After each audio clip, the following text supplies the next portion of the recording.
Hello and welcome to Piece of Pod, a podcast brought to you by South Coast law firm Warner Goodman. I'm Sarah Whitemore. I'm an employment lawyer and senior partner in the firm with over 30 years of experience. In this podcast, I'll be having conversations with law firm partners, business owners, clients and other contacts of mine, and we'll be engaging in conversations about running businesses, career journeys, and how to excel in the world of work. So if that's of interest, why not grab yourself a cuppa, get yourself comfortable, and let's dive in.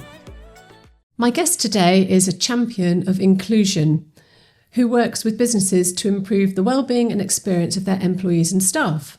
Founder of See Change Happen and host of the podcast Inclusion Bites, Joanne Lockwood is the inclusion culture expert, and she has a passion for working with businesses and business leaders who want to just not talk about diversity and inclusion, but actually live it. And I, for one, am fascinated to talk with her about her own experience, her career journey, and the work she's done supporting and empowering businesses who are working to improve the experience of others. So, first of all, welcome, Joanne. I'm very delighted to meet you today. I'm absolutely honoured. This is a live, in-person podcast. This is the first time I've ever done one of these. So, yeah, it's great. I normally do them online. So, yeah, looking forward to it. Thank you. Brilliant. Well, if you've listened to our podcast or watched it before, we always start with the very beginning, which is kind of your career journey. So can I take you back to childhood? What were your dreams and ambitions? What did you think you'd like to do in terms of career? I turned 60 last week, so my childhood is a different era. You know, I'm an early Gen Xer, you know, that sort of time. So I was born in the mid-60s to, my father was in the Navy, so I was born in Singapore. Oh. And I lived out there for a year and a half. I don't remember any of it, obviously. Got back to the UK in time to watch England win the World Cup, no doubt. Do you remember that? No, I don't remember that. No, I was a year and a half at the time. So, yeah, I left school at the age of 16. I had potential, but I didn't live up to it, I think is probably a fair way of saying it. Yeah, I sat 9 O-levels at the time, scraped 5. I got a U in French, which I'm quite proud of. But yeah, no, I didn't live up to my potential, and I joined the Royal Air Force straight from school. And the story is, I didn't really know what I wanted to do. My parents bought me the Ladybird book of how to build a transistor radio when I think I was 11 or 12. And suddenly electronics became my hobby. I don't know how, but it just became my hobby. So I go with my mum to the electronics shops and buy all the little components, and you get a bit of wood and you screw the components to it with brass screws, and you make a transistor radio. They never worked.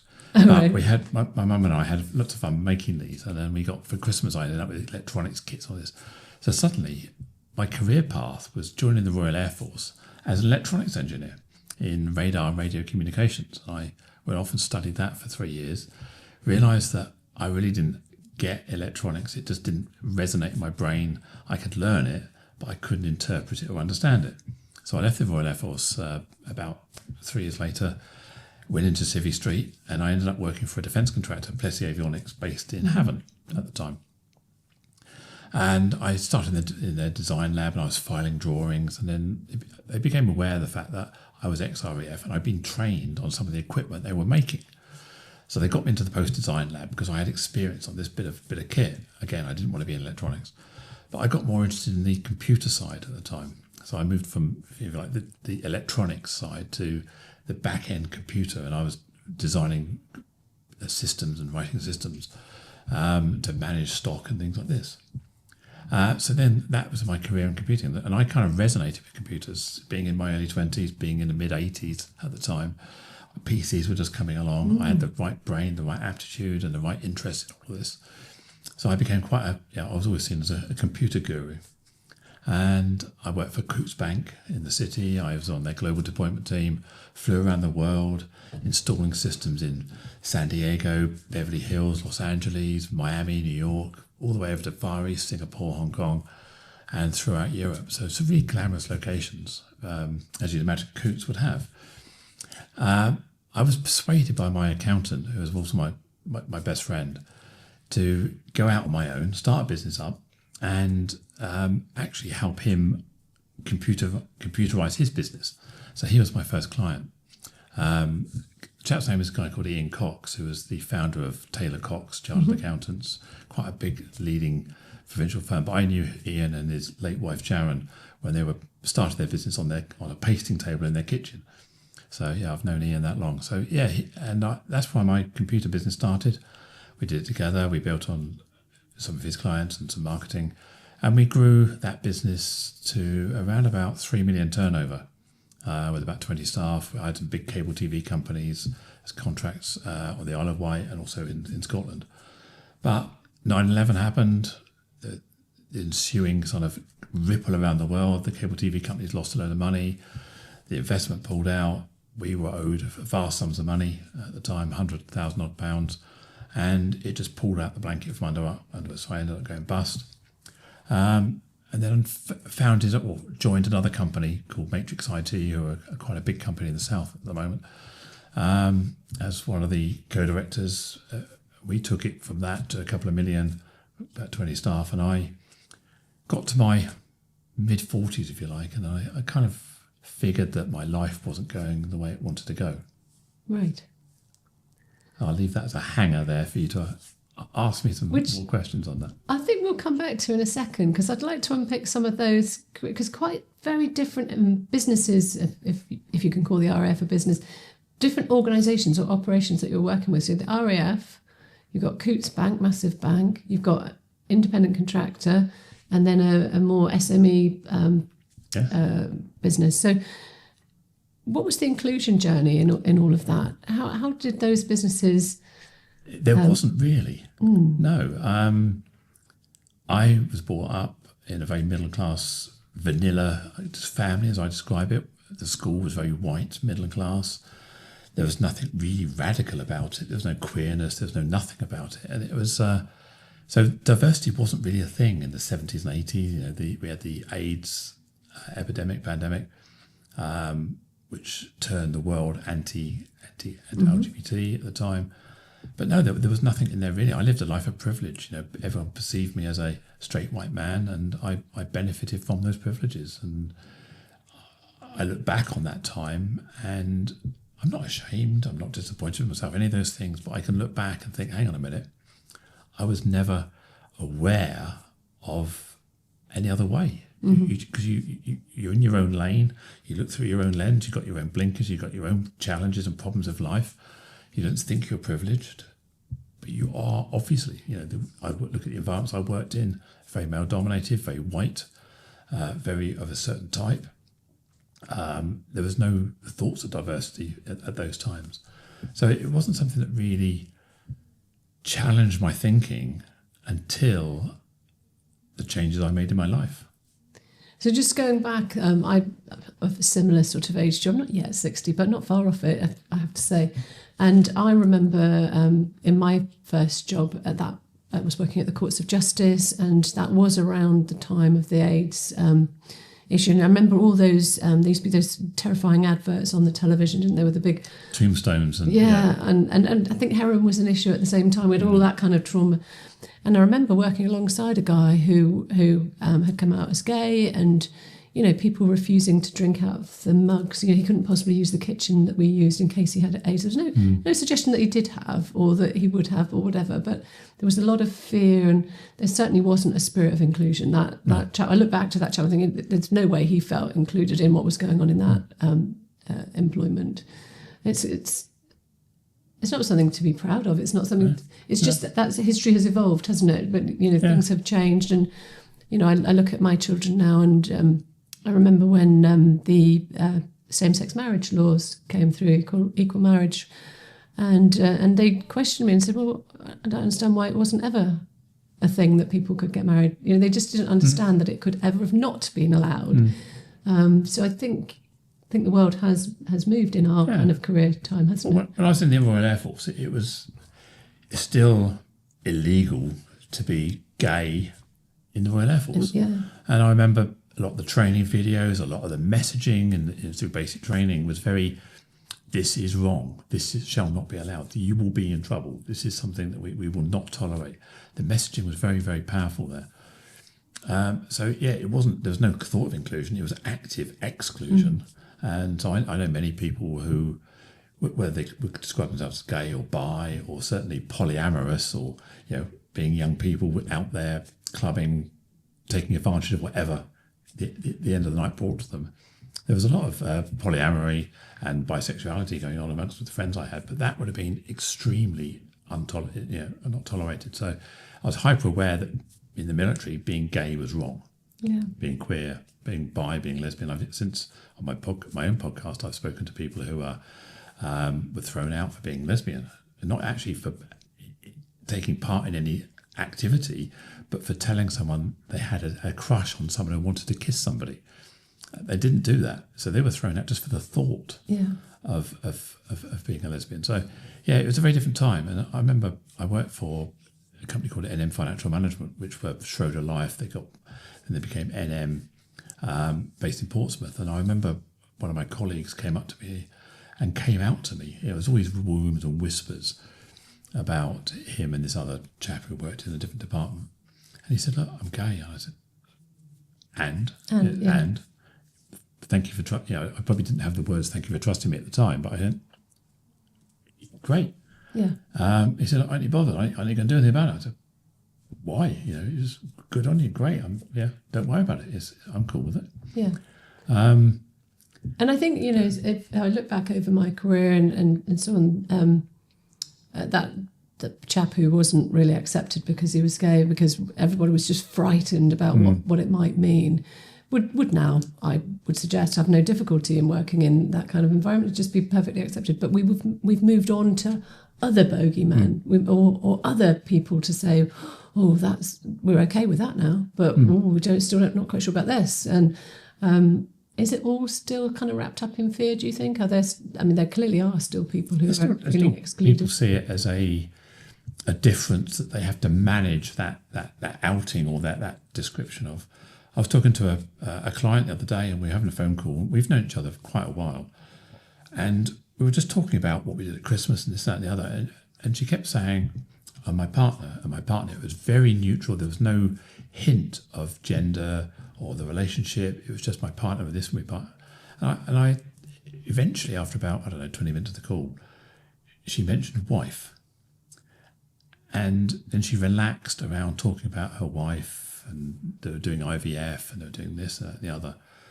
And I reflected on it, I thought, wow, I could tell she was covering and hiding that, a part of her. And I spoke to her the other day and I said, "Look, do you mind if I just ask you, when we spoke last week, I was very conscious about the fact you were being very gender neutral about your partner. Was that conscious? Oh yeah, I completely cover that. I do not share that with anybody that I don't feel I can trust. And obviously I trust you now." And it made me feel quite sad that significant part of her life, she felt she had to manage that, just for fear of judgment, for fear of whatever it may be. And that's in 2025. Yeah.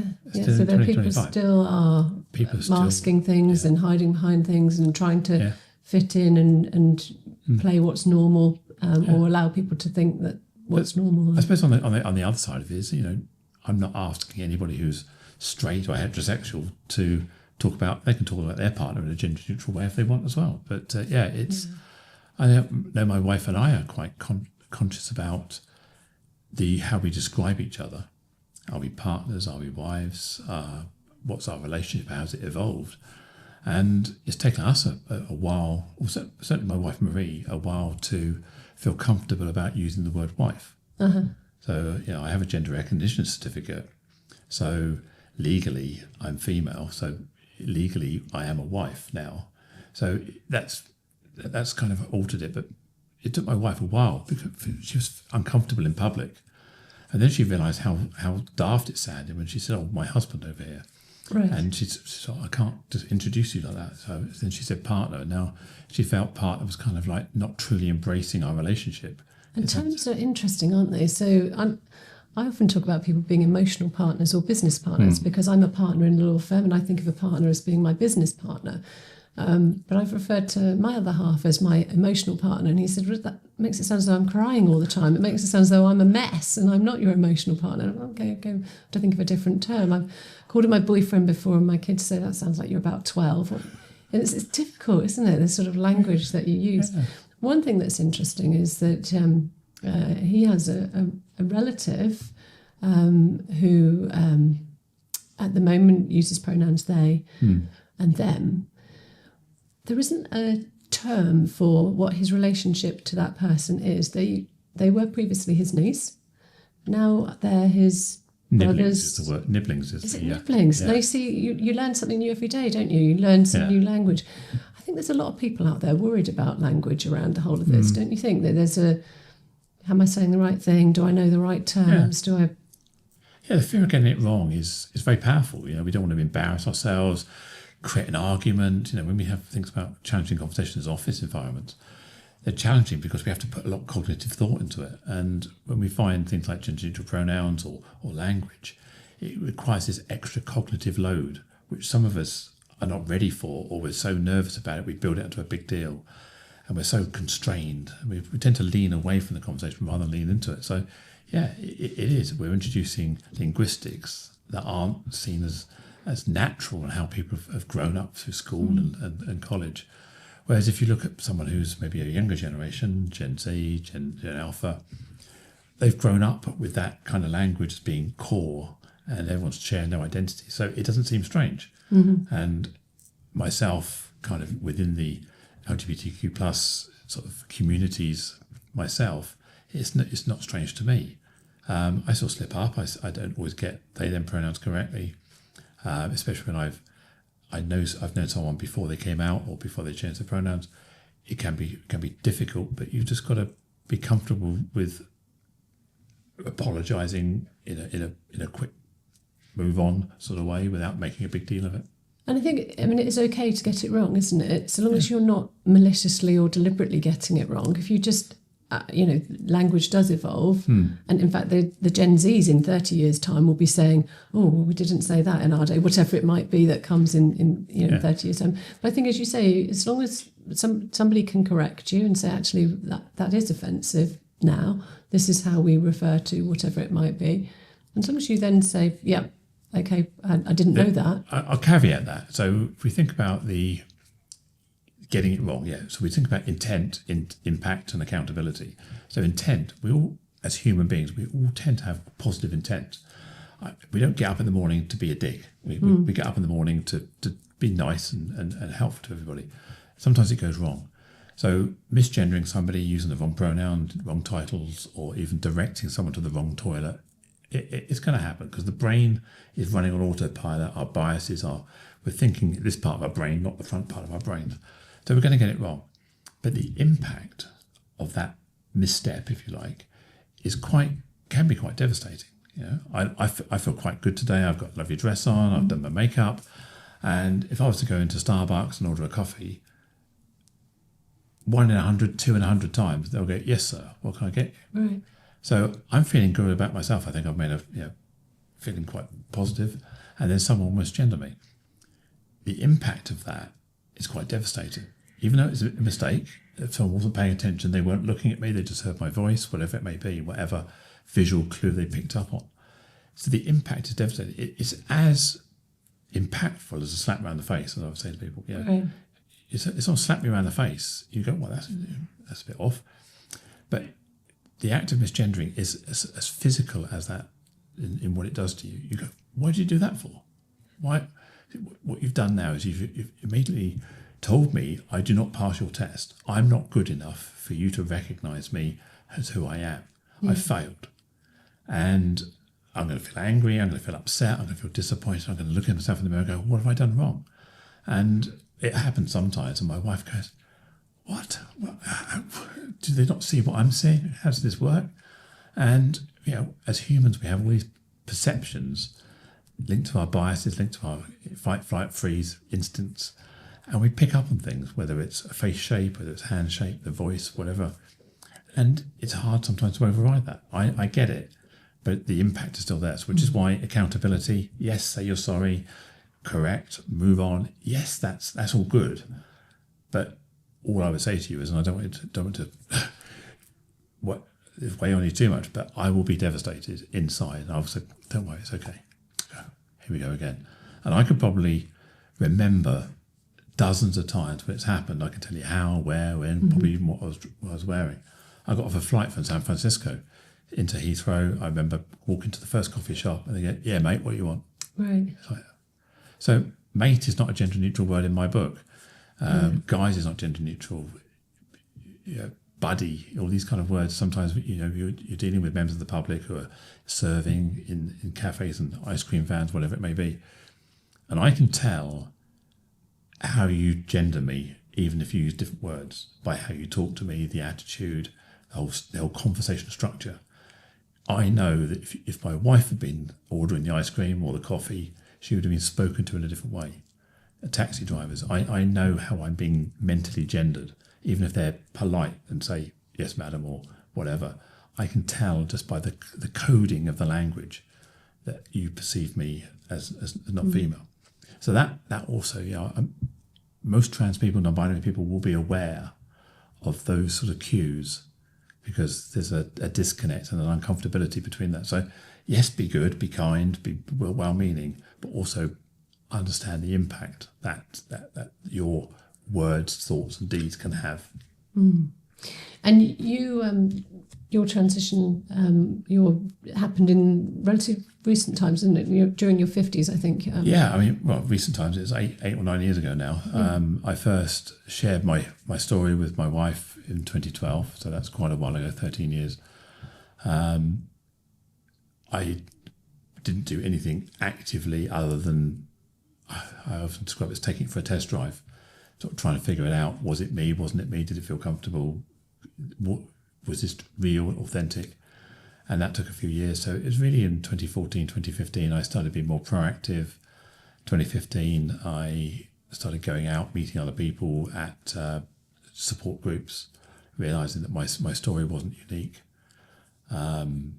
Becoming comfortable. My wife and I, we took part in a Channel 4 documentary, which from 2016 through to 2019, which broadcast on Channel 4, called The Making of Me. That gave us opportunity to explore together some of the conversations we needed to have.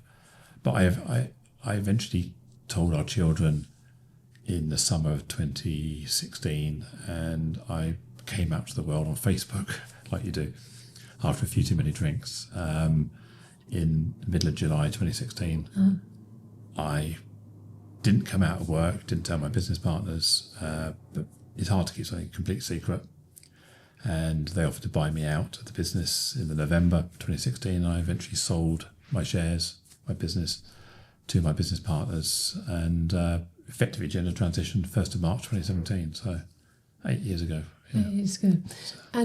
And you are very comfortable with who you are. I've heard a lot of things you've talked about in your podcast and so on. But have you always felt in that time comfortable, or have you felt excluded?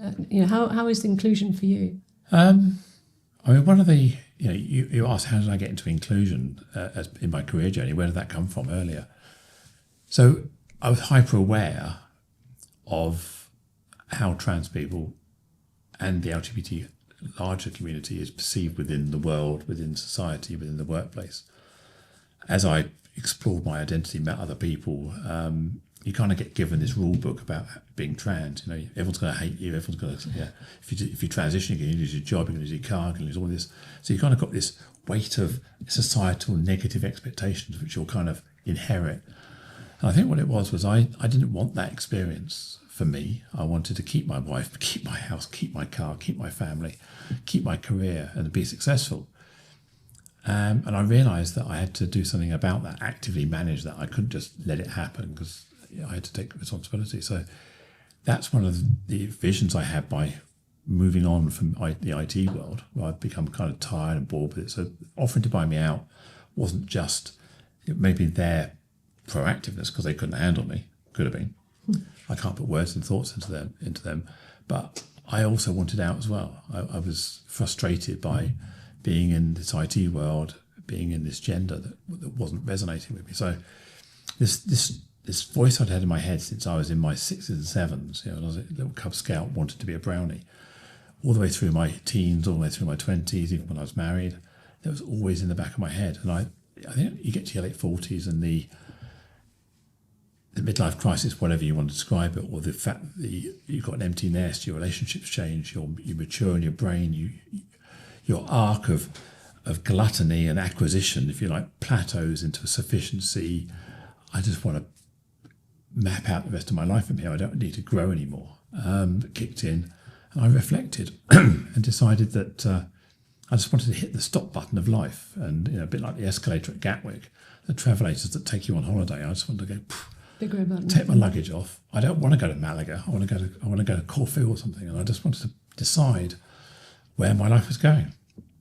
And of course, that brings other challenges that the family have different ideas. Your family, your friends, everybody has different ideas. So what I had to do was sell my dream or my vision of who I am to other people. And that became the hardest bit, is transitioning in a way that was selfish, in the least selfish way possible, understanding other people's needs. So that was the challenge at the time. And I think all of this made me feel that I didn't have the privilege I used to have. I was now marginalised. My opinions were less valuable. I was more likely to be discriminated against. When I sold my IT company, I needed some interim work. I engaged with the recruitment process, recruitment agents, and I point blank asked some of them, as a trans woman, what's my chances of employment? And they said, well, it's a lot more difficult now. There's only so many clients I want to put you forward to. And and they were being honest. And a couple of them misgendered me on the phone. A couple of them I never heard from again. So I started to realise that I was born into this world as a trans woman, not the flavour of the month. The societal stereotypes, the negativity, the perception was still weird, confusing, whatever it may be. People were worried about how would I disrupt their organisation. If you hire me, what are my customers going to think if I send you there? So there's discrimination or transphobia by proxy. It's not me. What about my customers? Definitely not me. But I was doing some work with some small business owners, and they wanted me to do some workplace ergonomic assessments, or they wanted people to help them. Line your chair up and get your desk. So I thought, I can do that. So they were paying, I don't know, £200 a time, and I put myself forward, did the training. And then the owner of the business came up to me and said, look, I need to have a chat. Okay, fine, whatever. He said, I've been talking to my husband, and he said, I should talk to you about this because I'm really worried that my customers may be put off by you and they may not tell me, they'll just stop using me, and I can't afford that to happen. So I'm really sorry, but I just don't think I can use you. I said, well, okay, I take that, whatever, it's your business. I said, but what if your customers actually celebrate the fact I'm trans? If you've got a university client, you've got a business that's forward-thinking and employs trans people, they might actually go, wow, you've got a great business idea and you're using people from a diverse background. You meet our values. I said, to every negative thought, there's also a positive thought. But I didn't bother trying to persuade her any further. I met her a few years later, and clearly some of the views were hers, not her clients, and she had a less than positive view, not specifically about me, but about transgender people. So very interesting then that you've experienced the world as a man and how the world treated you as that, and you've experienced the world as a woman and how, and particularly a trans woman, how the world has treated you there. And it's presumably that's then given you the lived experience to then share with business when it comes to your inclusion work and your positive people experiences and so on. And you do a lot of work with businesses to help them with inclusion. Before we go too much onto that, I'm interested in the word inclusion. And when I was preparing for our discussion today, I was thinking back to my children when they were at school. And they went to a secondary school in Chandler's Ford where if they were unruly or misbehaved, they were sent to inclusion. And I remember thinking at the time, well, they're not being included, they're being excluded. They're being taken out of the class and sent to inclusion. So I'm not quite sure how that worked with the different terminology. But when we talk about inclusion, we talk about employee representative groups, ERGs and that sort of thing. Are we in danger of pushing people out to something rather than embracing them? Yeah, I guess inclusion, the opposite of that is exclusion, as you said. And what we don't want to do is make people feel less than. We want to give everyone a fair chance. And one of the challenges is that we can't include everybody. Yeah, if you're hiring, you can't give everybody who applies the job. No. So what you have to do is you have to develop a process that's fair. So inclusion's fundamentally is about fairness, opportunity, and the ability to succeed on your merits for who you are. And there's an acronym FREDA, FREDA. So that stands for fairness, respect, equity or equality, dignity and autonomy. So those are kind of like the 5 tests of how I'm being treated. So am I being treated fairly, given the chance, given all the opportunities? Am I being respected, my identity, my pronouns? Am I given equity? So if I have maybe a neurodiverse, have a disability, have I been given extra tools in order to allow me to start on the same point, the start line? Dignity, again, pronouns, am I being respected? Can I bring my whole self into this conversation? And autonomy, given choice, I can tell you how I want to be treated and you'll listen to that. So if you think about those 5 tests, if you like, that's the test of inclusion, how I'm going to be treated. But people often use the word tolerance. We have to tolerate each other's views. And I really despise that word, tolerant, because tolerance is putting up with something. It's I don't agree with you. I don't like you. I don't really want to do this. But because the law of the country, the rules of the organisation, or societal expectations, I'm going to have to put up with you. We're being tolerated.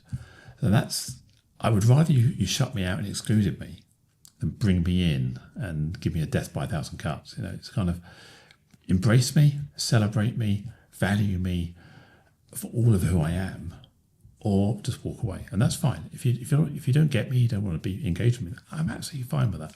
I don't like everybody. You don't have to like everybody. You don't have to like me. That's fine in my book. But yeah, don't tolerate me. Don't push me away with a barge pole. Don't ignore me. Don't marginalise me.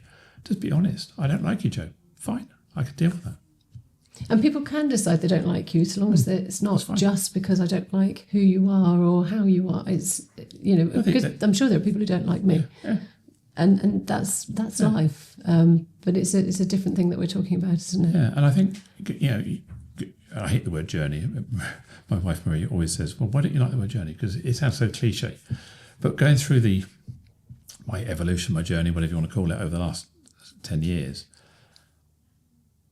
I realised that you don't have to be liked by everybody. I don't have to like everybody. And I think if you're not careful, you trying to become a people pleaser. You become everything to no one, or nothing to anyone. And you got to be proud of who you are. I didn't gender transition for anybody else. Mm-hmm. But I also realised in my relationships, certainly with my wife and children, in order to be loved, you have to be lovable. In order to be liked, you have to be likeable. In order to be worthy of respect, you have to earn it. And that starts with me. I have the power to show up in a way that other people will love, like, and respect. So that starts with me. I can't expect other people to love, like, or respect me if I'm not prepared to put the effort in myself. So I always go, I talked about positive people experiences, I start with that end in mind. If I want to create a positive experience in people I meet, I have to meet them on that journey. In the same way, if we're having challenging conversations, difficult conversations in the workplace with anybody, we have to meet people where they're at sometimes. And you can't include by excluding people. We have to bring everybody into the conversations. We can't have the straight white man demonised for being a straight white man. We have to say, well, hang on a minute. We all need to bring our thoughts into this room. That's where the diversity works, not just by excluding people, making people feel less than for who they are. Because none of us have chosen to be born as we are. We just are as we are. Yeah.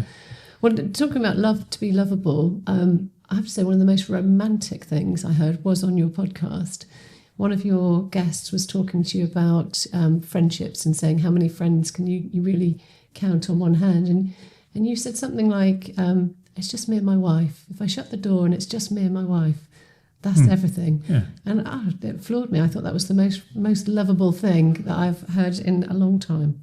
So inclusion's more than just a tick box, isn't it? This is not just about having a policy or counting head count or have you got one of these and two of those or whatever. It's much more than that.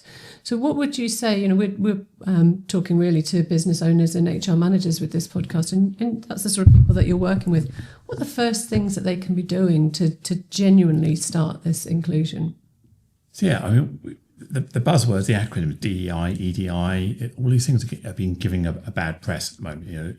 We just passed the US election, the inauguration of 47th President Donald Trump yesterday. There's a lot of anti-DEI rhetoric going out there. for me, I go back to the positive people experiences. That's the output we're trying to generate. If we start with the end in mind, what do we want? We want experiences for people to be positive. In our recruitment process, in our employee experience, in our customers, our stakeholders, anybody who comes in contact with me as an individual or us as an organisation wants to have a positive experience of that interaction. You may not get the answer you're looking for, but you feel that you were followed a process and you came out with a freedom, fairness, and respect. So I'm a great believer. We need to start at the other end of the spectrum, which is the culture. And if we think about brand, personal brand, organisational brand, what do you stand for? Who are you? What's your product? What's it work for? How do people resonate? What's that emotional connection to you as a person, as an organisation? So the brand is very important. The vision, the values of what you're trying to sell. If you're a business, what's your employee value proposition? What's your employer brand? What's your customer brand? What's your marketing brand? That identifies who you are. And that's fine. You can say, well, we're just designing swimming costumes for size 8 supermodels, and we don't care about anyone's supply size. That's fine. That's your brand. If you're an executive coach that only works with women, that's fine, because you've nailed that as your market. But if you want to expand that brand, you need to think about the language you're using. You need to think about who you're excluding, either deliberately or accidentally. So once you've got your brand values, then you can think about how you create belonging. And the example I always use is think of your favourite coffee shop. Why is it your favourite coffee shop? What do you like about it? Why don't you go to the one next door? The sofa, the beams, the atmosphere, the couch by the window you can watch the world go by with your big mug, or even the shape of the mug, whatever it may be. There's a whole lot of factors that you go, this is me. My bottom feels just right in this seat, and this is my happy place. So what we want to try and do with our brand, personally or corporately, is how do we create that sense of belonging? Do I belong to you? Are you my thing? Why do I always go to Waitrose and not Aldi? Because I resonate with the brand. So when we create that belonging, we can turn people on it, we can turn people off it. Again, we've got to think about conscious inclusion. Am I consciously turning you off or consciously turning you on? Because the other example I use is, as a left-hander, I've grown up in a world designed by right-handed people. I know where something has been designed right-handed only. It doesn't work for me. I also drink decaf coffee, and I always tell my clients, always tell the people I'm going to meet, oh, by the way, any accessibility or requirements, I say decaf coffee. And it's amazing the number of times you go into a coffee shop and they say, oh, we're at decaf. I go, oh, okay. So 10% of the population can't drink here today. Is that what you're saying? Okay. You don't put any effort about decaf like you would about caf coffee. You've got 5 different beans I could choose from, but none of them are decaf. Thank you. So you're excluding people by not being consciously thinking about. So conscious inclusion is, who aren't we thinking about? So if we think about this thought process I've just given you, and you say inclusion isn't just about a tick box, I've given you a huge amount to think about there in terms of it starts right with the brand, right with the values, creating belonging. Then we can start thinking about inclusion. Who aren't I including? Who is being switched off by the brand? Who's being switched on by the brand? And then if we get those things right, then people will come to you. They'll stick with you as an employee or a customer. And then you'll get a diversity of people involved, provided your brand and your belongingness and what you're producing resonates with a broad sector. Or you're just going to have a diversity of maybe in a more vertical way rather than a lateral way. And then if that comes, then we'll be compliant. Things like the Equality Act, our company policies. So I'm always brand, culture, values led. And then the Equality Act, all these minimum things we have to do, should follow through. Yeah. And I was going to ask you, a lot of businesses do inclusion because of compliance or because of the Equality Act. And how does it impact on things like profitability and so on? But I can hear from what you're saying that actually, if we do all these things, the business value and the profits it generates are all going to improve almost as a byproduct of that, aren't they? Yeah, I mean, if you think, let me go back a bit of ancient Greek philosophy. I think it was Cicero or Aristotle. They came up with the 3 pillars, ethos, logos, and pathos. So ethos is the ethical response. When I think of that as the Equality Act, the rules, the governance, the policies. And then we've got logos, which is the logical response. And I think of that as the spreadsheet, the business case, the justification you need to do. But pathos is the emotional response. That's the human connection. So I'm a great believer that, but we also have to recognise that some people think about they're very ethos-less. They love compliance. They like the rules. They want to police people into their rule set. We've got other people who are very logical orientated. They want the spreadsheet. They want the numbers to balance. But so we have to think in all three ways in order to get our persuasion, our argument across. But I'm always a great believer, if we lead with the pathos, the emotional connection, get it right for our people, get it right for that positive experience, lead with this belonging and culture and brand. If we get it right for our people, then the business case will follow. We will start to retain customers, clients, employees. We'll start to have people resonate and warm to us. You look at the CBI, how quickly they turned off their market, their reputation, by not managing and thinking about it. So they got it wrong for their people, and then they ended up in a compliance and a spreadsheet problem.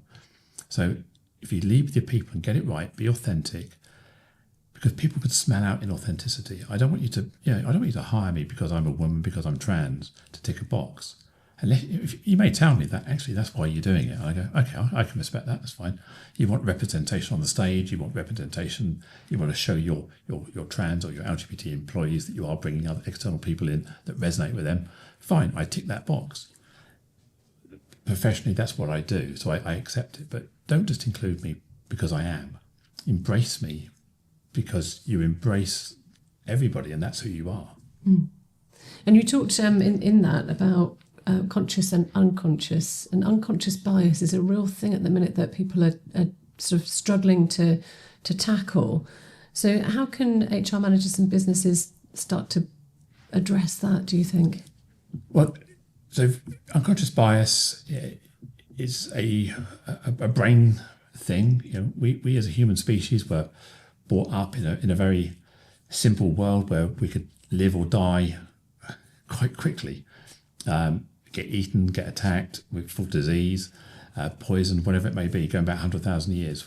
Our brains developed to quickly respond. That animal instinct. Is it good? Is it bad?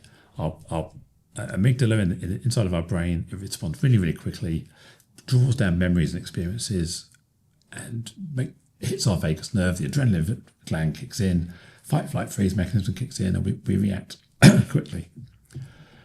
But we do our conscious thinking here in the front part of our brain, the prefrontal cortex. But this responds slower, and it can take almost a second for the front part of our brain to process something and make a logical decision. Meanwhile, our emotional decisions are being made, have been driving us. So our biases are generally driven from emotional reactions, from stored memories, from pictures and predefined models of the world that we haven't got time to think about. We just do them quickly. Great, 100,000 years ago to keep us alive. Modern world, more complex. We need more front thinking. So that's where our biases come from. We have to accept we can't get rid of our biases. They're ingrained. We have to accept that all we can do is try and slow down our thinking. We can start thinking here. We have to recognise we can't meet emotion with logic. We have to let emotion bubble and then try and manage that out to get the logic. Again, when we're having challenging conversations, working with our people, don't try and meet emotion and logic together. You have to meet people where they're at emotionally and then persuade them. So recognising how biases work, we have to understand we can't get rid of them, we can't erase them. So what can we do? We have to put processes in place, systems in place, checks and balances, conscious inclusion to bring us into that front part of our brain where we can slow down the thinking. So anonymising recruitment processes, so we don't know the CV, we're not looking at people's names, we're not looking about when they were born, what qualifications they got, who they worked for before, because all of these things can influence us, positive or negatively. Confirmation bias, affinity bias, groupthink can kick in. All these kind of biases are there. And if we're not careful, we feed these and we make up stories. You get a CV, it's 2 sides of A4, you read it and go, nah, that person's not suitable. Mm-hmm. Based on what? Who they work for, how long they've been there, their age. We haven't had any conversation. And then we've got people who are suitable based on what? Oh, you like the font, or it's nice paper, or nice picture. Nice picture, or something like that. Or they work for a competitor. Oh, they'd be really good. They must be brilliant. So by anonymising, using workplace samples, how would you questions rather than how did you questions, because I want to see how people are thinking works, their problem solving, how they would tackle a challenge, not just what they did for somebody else, because that may not work for us, what they did for somebody else. So think about how we can structure interviews differently, have a balanced panel, have preparation, have weighted scoring. So we're evaluating people back to Frida, fair, respectful. So we're giving people the same chance to succeed. So that's how we, if you like, as organisations can start to balance out the biases by putting weighted, predetermined metrics. And that can be in the appraisal system, the performance and reward systems as well, or work allocation. We end up giving it to our friends or the people we think are most capable, but the person who maybe doesn't quite fit, find they're not being included, they're not getting the promotion or given the opportunity because they just don't fit in the culture or the values of the person that's managing them. So do you think if we focus on our conscious biases and our conscious decision making, that will then bring our unconscious bias improvements as well? Yeah, I mean, there's a saying. I'm not owning this phrase, but if you're not consciously including, by definition, you are likely to be unconsciously excluding. Yeah. Through a bias or a preference, and some biases are prejudicial. I don't like you. I don't want to like you. Whatever it may be, maybe built on unconscious bias, but they're being manifested as very, very conscious biases and prejudices. So yeah, recognising it, challenging it, calling it out. Again, the power of having a diverse set of eyes on something is that we avoid, hopefully, some groupthink, we avoid the affinity, we avoid that sort of conversation. So what we're doing then is balancing out pluses and minuses and hopefully coming to a good average of what we all think together. If we can keep people apart to not share and be influenced by each other. Yeah, absolutely. Now, you mentioned earlier that you've completed level 50 and that you're now on to your 60s. So changing from one decade to another, it's often an opportunity for reflection. You can look back on your journey, if Marie will let us say journey, on your growth. On Marie your likes journey. It's me that doesn't like journey. Oh, it's you that doesn't like journey. Yes, absolutely. So did you take it as a moment of reflection and think about how far you've come? Yeah, I suppose I did. I did a LinkedIn post, a Facebook post, reflecting on the last decade. I started the last decade in the IT company. I've got a photograph of me at 49 with a beard, still lost and confused. No, sorry, that's too strong. On the thinking about how I was going to go next. I was standing at that point in time where I knew things had to change. I remember being 49. I grew the beard deliberately to try and fix myself. Okay. Realised mid-2014 that I couldn't and I needed to do something about it. That's kind of, but I realised fixing me was going forward, not staying still. So I remember that. So where am I now? I'm 60. I've gender transitioned, I would say, as far as I'm concerned, successfully. All the things that I wanted to make sure came with me, my family, my wife, children, all the various things. I built a career in the last 10 years that's completely different to my old life. I've got a network of people around the world, 150 podcast episodes. So I have got to a point now, and I think about what am I going to do now. I like professionally speaking. I like standing on stage. I like doing these sort of podcast episodes. I like talking. I like sharing my voice. I often say I want to find the highest mountain so that my voice travels the furthest and that kind of thing.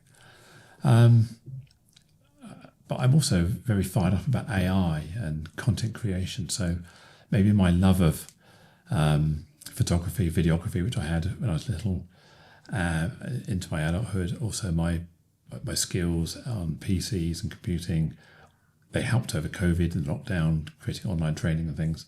So I want to do a lot more content creation, see if I can monetize a YouTube channel, monetize TikTok or something like that, and create sort of more passive income as I get older. I'm already in a fortunate position where I don't work 9 to 5 days a week. I earn good money for an hour's talk. So I have got to do many hours a week in order to earn a reasonable living. So I really have a good life-work balance at the moment. And Marie and I work together, so we're supporting the whole household income between the two of us. So we've found that plateau, but it'd be nice to have something recognised in this decade as the one where I start to become less physically able to do things. Maybe my cognitive ability may slightly, I don't know. I'm just preparing for the worst and thinking about the fact that by the time I'm 75, I will definitely be less able physically and potentially mentally. So this is now my decade and a bit of what next. What kind of last hurrah it sounds like. Well, without sounding doom and gloom, I kind of reflected on it and said, well, I've got to start doing stuff now to keep me active for the future. So losing weight, I've do a bit more gym work, I've got an e-bike, for my 60th birthday, one of my presents was a drone. I want to go out and do some outdoor photography. I want to use it for blogging, vlogging type stuff as well. So yeah, the inclusion stuff that I spent 5 or 6 years intensely learning. In order to achieve mastery, you've got to do 10,000 hours. And I spent huge amounts of time immersing myself, building my skill set, building my thought process around that. And I think I've kind of achieved my sentience around that sort of topic, and I'm able to talk about it, and now I just keep maintaining it and sharing that. But yeah, I'm content creation, doing more of that, evolve maybe my podcast into a video cast, do more live stuff, rather than relying on someone to book me, be self-generating, if you like. I can get more audience on LinkedIn than I would do on a gig myself. So it's about leveraging that, becoming a YouTuber or a TikToker. I do guest appearances on GB News and channels like that, which is quite toxic sometimes. But I think the last one had 1.6 million views on GB News' channel. So I'm aware that I've gone kind of viral, maybe for the wrong reasons. Maybe it's quite a cesspit of negative comments, but even the negative comments create engagement. And for every negative person, there's probably 10 positive people who are lurking and reading and being appalled by the negativity. So I'm very conscious about the fact that it's the positive people are passive, and the negative people are the ones that want to tell you their opinion. So keep doing the right thing, keep being out there, keep talking, holding the rope, recognising that it's going to be a tough, 4 years certainly in the US for trans, non-binary people. I was going to ask about that actually, because if you look at your own life journey, I'm going to say journey again, I do apologise. That's fine. Your own life journey and where you've got to and where your future is going. But if you look at the life journey of equality and inclusion, we have come a long way. We've talked already about our working life period. We've got to a certain point so far, but it's looking a little bit dubious looking forward. I mean, you talked about Trump and his inauguration. Just yesterday, he said US policy is going to be there are 2 genders, male and female. Never mind your LGBTQIA plus star or whatever it is. Just 2. He's adamant about that. Well, that's already been. There's a lot of talk about that in the UK as well. We have I'm going to describe people who have less than positive views around trans people, non-binary people who have maybe describe themselves as gender critical, or there's already a lot of pressure on there. The previous government, the Conservative government, were very anti-trans in their policies. I perceive if they'd have got back in, they may have done some similar things to what Trump's talking about in the US, changing the Equality Act, repealing the Gender Recognition Act, creating bathroom laws. All this stuff was what was being mooted, and there's a big movement. There's a case going on in Scotland about the definition of the word woman and whether that can include people who are trans not at all or not, and whether it becomes down to, as Trump would call it, whether you produce eggs or whether you produce sperm, or have done. So that biological kind of basis of gender, and it's already, I would say, a worrying time. It's again a cognitive load. It's something in the back of your head. Some people are very much hyper focused on it. Their thinking style means they get very transfixed on it. Me, I'm quite able to sort of park it, put it in a box, check it every so often, put the lid back down. I'm fine with it. So I can kind of move on and smile through it whilst keeping a watchful eye on the box, if you like. But I'm very, very conscious about the whole DEI mantra is also under attack, and people are pushing back. Again, the American influence will certainly come over this country because we don't live in large isolation. organisations like Amazon, Meta, exactly. they're all sort of pushing back on it, aren't they? Now? And I know even the current government are still checking the validity of spend in hospitals and other things. So if you start taking money out of civil service for diversity initiatives, that has a trickle-down effect to the whole economy. So, which is one of the reasons I'm looking at AI, automation, content creation in a different way, so that I'm not reliant on corporate paychecks, if you like, to do the work I do. So I can keep doing what I do, make sure I've got other sources of income. So that's, if you like, my 60s is thinking about that it's going to be a rough and rocky road for a while. And I've got to diversify my income streams.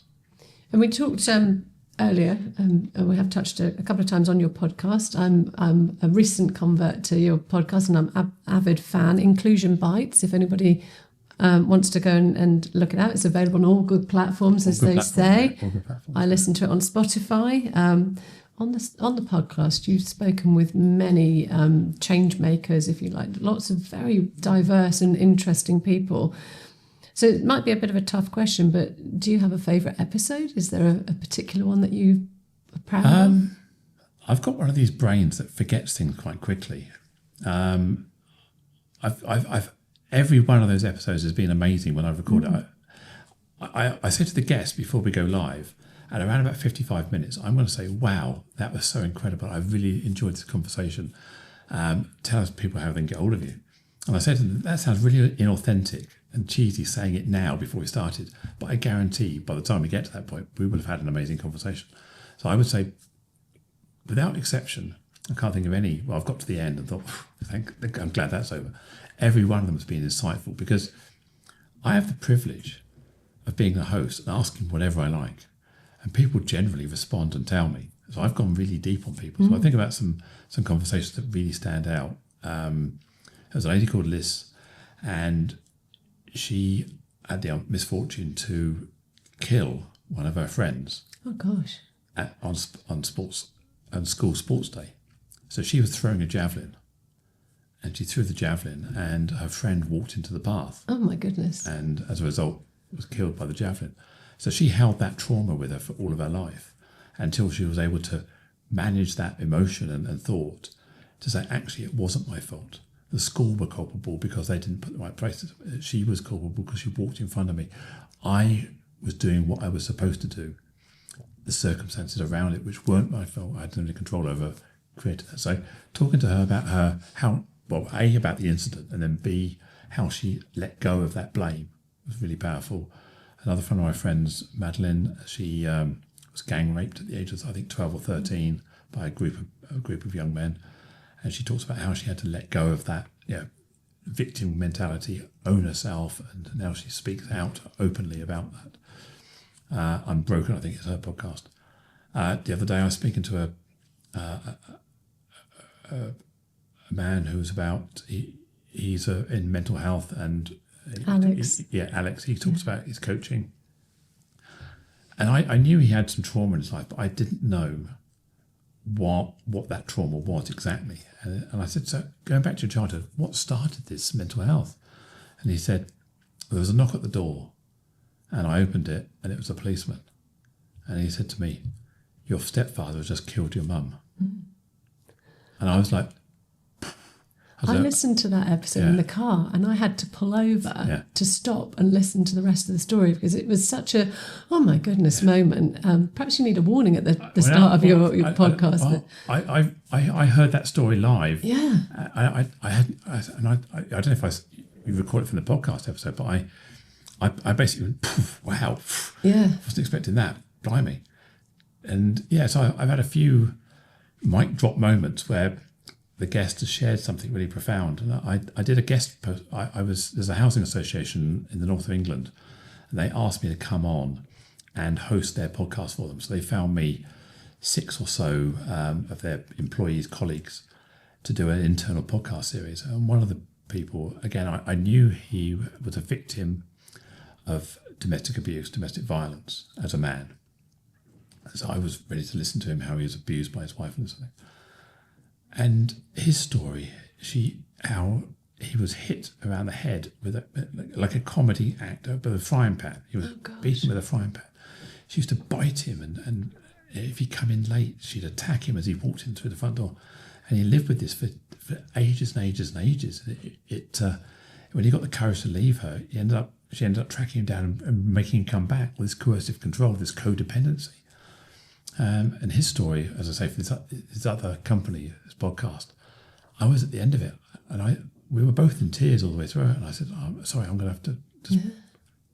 I'm mostly choked just having this conversation. So, I think many of the episodes where we get into these lived experience talks, they are powerful, and I feel such a privilege. It is a privilege, to have these conversations. Yeah. I think it also reminds us of how privileged our lives have been if we haven't had that same sort of lived experience. I've, as I say, listened to quite a few of the episodes and thought, gosh, actually, I moan about a few things in my life, but wait, this is nothing like what other people have experienced. So I mean, if you're watching this now, not every one of my episodes it goes that deep. I mean, involves a death. No, quite a lot of them are business related. People telling their story about their inclusion, their recruitment, whatever it may be, or their ethos on life. So not everybody goes that deep, but there are some nuggets in there. And if you're into or interested in inclusion and diversity, there are some really interesting insights into the lives of other people from different sort of backgrounds and different persuasions, different sexualities, etc. So they're very interesting. You start every episode by saying, "And my guest's superpower is," yes, and then you describe it. What would you say is your own superpower? My own superpower. That's a really good question. People often tell me that I have an ability to stay measured, calm and collected under extreme duress and challenging situations. GB News, interviews with people who have a hostile view, conflicting situations. I've been chairs of a board, and AGMs have been very feisty and sometimes personal. And people come out and go, "Wow, how did you stay so calm?" So I'd say my ability to stay calm and measured under extreme stress and that sort of environment. And I think I owe that to my IT background, where more often than not, I'd have someone's entire company in my hands, in their servers and their IT system, and it's in pieces in front of me, and I'm able to get them back up and running when they look at me and go, "Wow, you were so calm." On the inside, I wasn't. On the inside, I was going, a bit of a swan. how do I break the bad news that you've lost everything? But no, I think my IT background has given me that sort of calmness to process it. And I think now I have an ability to detune the noise and hear the positivity side, or using some media skills training maybe, is to think about how you want to answer the questions before you go on and not just react. That's a really good superpower to have. I can think of a situation where years ago my then husband and he was on the phone to Sky.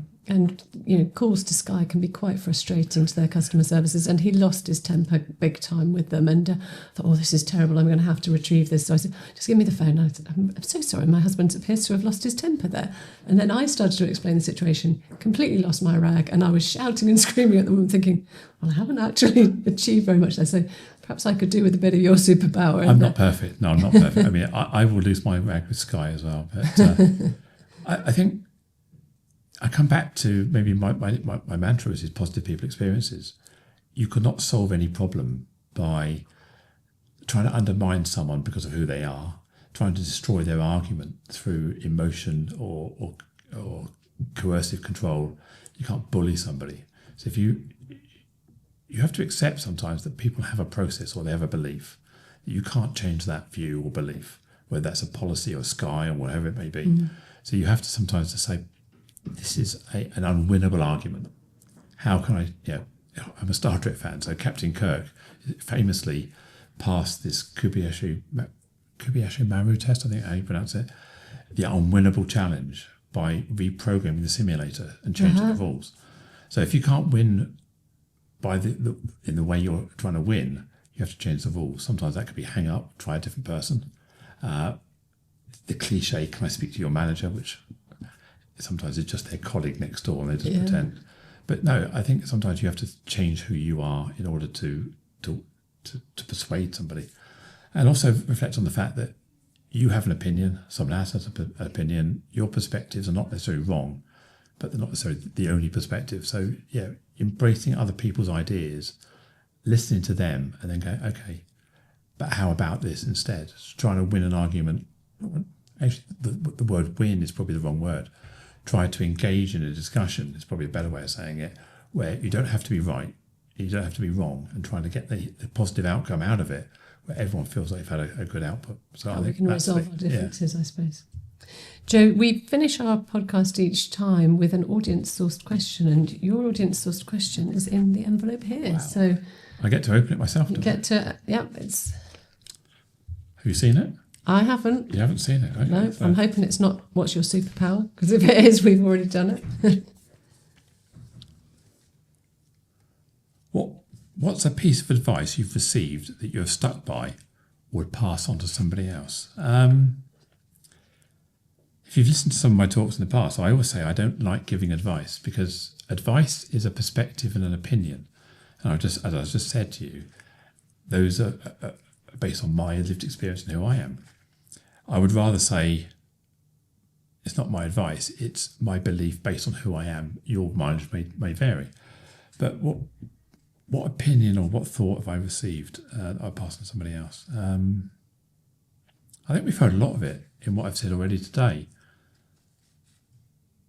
Because I've got into this field in the last 8 or 9 years, I've consolidated a lot of learning, a lot of advice, and I've absorbed a lot of perspectives in that time. Can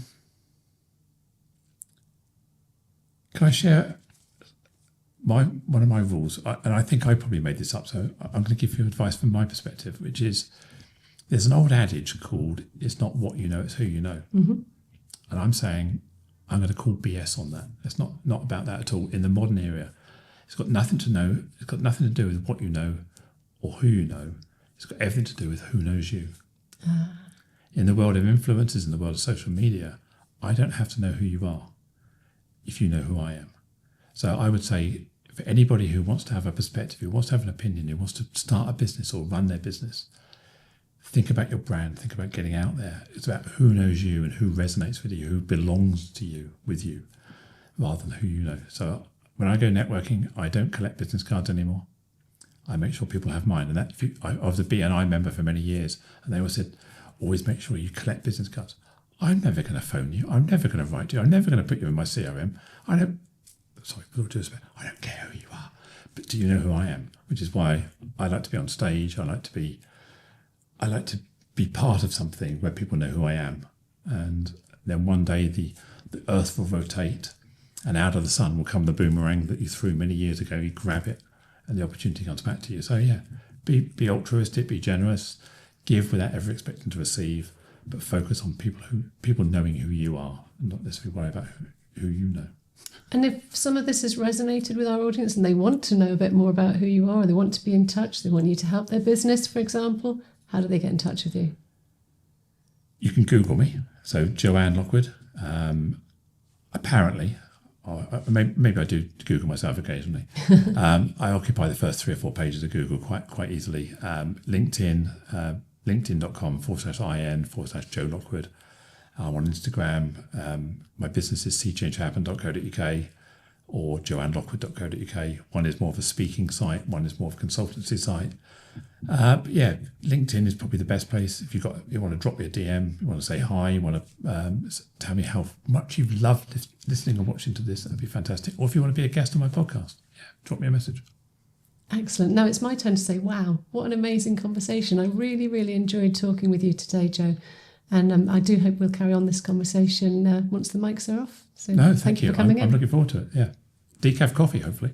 Thank you for joining us for today's episode. I hope you found it insightful and empowering. To stay connected, why not hit the subscribe button? Or if you think your friends might be interested, why not rate us as a 5? To be first to know about upcoming episodes, follow us on Facebook, TikTok, Instagram and LinkedIn, where you'll find us at Warner Goodman LLP.